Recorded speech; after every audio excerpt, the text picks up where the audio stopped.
The police enforced a strict curfew, not allowing any revelers on the streets after 6 p.m. Honorable Ernest Hilaire explained at a press conference that officers would not have been able to effectively manage the large crowds beyond that time.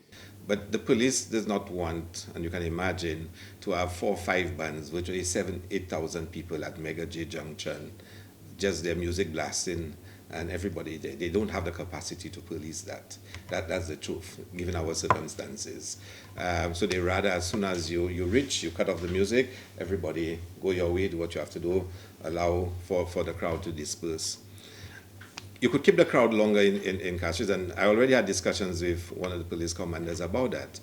If you're going to have 4 big bands in Castries, you have to make sure Castries can sustain 4 or 5,000 revelers at the same time.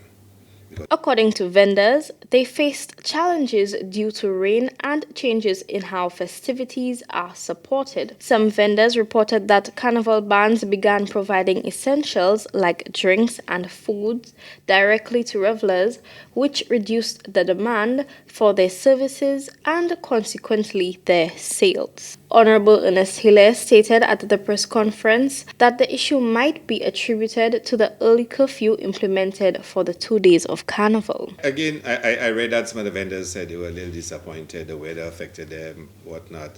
And again, is that continued search? Because initially, the cutoff was 6 p.m.